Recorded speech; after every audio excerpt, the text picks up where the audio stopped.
దేశంలో office leasing అదరగొట్టింది. Hyderabad సహా దేశవ్యాప్తంగా 9 ప్రధాన నగరాల్లో గతేడాది ఆఫీస్ స్పేస్ లీజింగ్ రికార్డు స్థాయిలో నమోదైంది. వరుసగా మూడో ఏడాది కూడా ఈ లీజింగ్ కార్యకలాపాలు గరిష్ట స్థాయిని తాకాయి. దేశ విదేశ కంపెనీల నుంచి మెరుగైన డిమాండ్ కారణంగా 82.6 మిలియన్ చదరపు అడుగుల మేర లీజింగ్ నమోదైంది. 2024లో లీజింగ్తో పోల్చితే ఇది 1% ఎక్కువని రియల్ ఎస్టేట్ కన్సల్టెంట్ CBR తన తాజా నివేదికలో వెల్లడించింది. దేశ విదేశీ కంపెనీలు స్థిరమైన పెట్టుబడులు కొనసాగిస్తుండడం, పోర్ట్ఫోలియో విస్తరించడం వల్ల డిమాండ్ పెరుగుతోందని నివేదిక తెలిపింది. గ్లోబల్ క్యాపబిలిటీ సెంటర్ల ద్వారా విదేశీ కంపెనీలు భారత్లో తమ కార్యకలాపాలను విస్తరించనున్నాయని CBRE భారత చైర్మన్ CEO అంశుమాన్ మ్యాగజిన్ చెప్పారు. 2026లో మొత్తం ఆఫీస్ స్పేస్ లీజింగ్లో BCCలు 35 నుంచి 40% వాటా ఆక్రమిస్తాయని అభిప్రాయపడ్డారు. ఎన్నో అనిశ్చితులు నెలకొన్నప్పటికీ అంతర్జాతీయ సంస్థలు తమ బహుళ కార్యకలాపాలకు, ఆవిష్కరణలకు భారత్ను వ్యూహాత్మక కేంద్రంగా చూస్తున్నట్టు అంశుమాన్ తెలిపారు.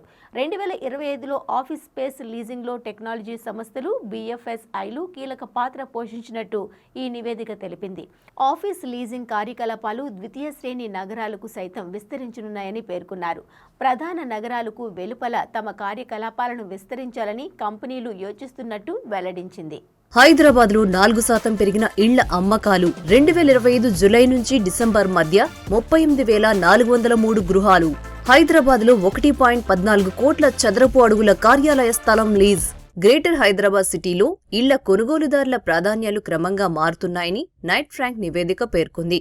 2025 జులై నుంచి డిసెంబర్ మధ్య అమ్ముడైన మొత్తం ఇళ్లలో ₹1,00,00,000 కంటే ఎక్కువ ధర ఉన్నవే 71% అని తెలిపింది. ఇళ్ల సగటు ధరల్లోనూ ఏటా 13% వృద్ధి కనిపించింది. మౌలిక సదుపాయాల విస్తరణ, IT రంగంలో ఉద్యోగాల పెరుగుదల ఈ వృద్ధికి ప్రధాన కారణాలుగా నైట్ ఫ్రాంక్ స్పష్టం చేసింది. ఇక హైదరాబాద్ లో మొత్తం 1.14 కోట్ల చదరపు అడుగుల కార్యాలయ స్థలం లీజ్కు వెళ్లింది.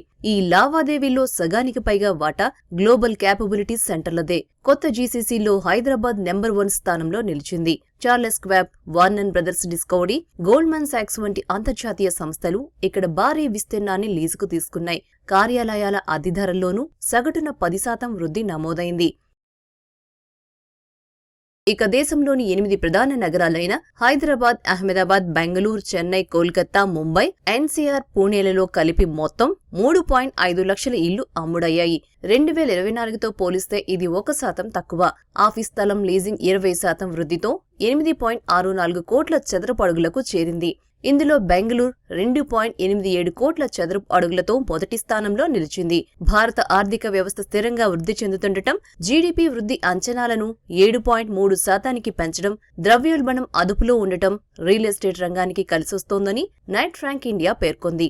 RBI వడ్డీ రేట్ల తగ్గింపు కొనుగోలుదారుల విశ్వాసాన్ని పెంచింది. అంతర్జాతీయ సంస్థలు తమ GCCల కోసం భారత్ను, అందులోనూ హైదరాబాద్, బెంగళూరు వంటి నగరాలను ఎంచుకుంటున్నాయని, ఇది భారత్పై నమ్మకానికి బలమైన నిదర్శనమని రియల్ రంగ నిపుణులు చెబుతున్నారు.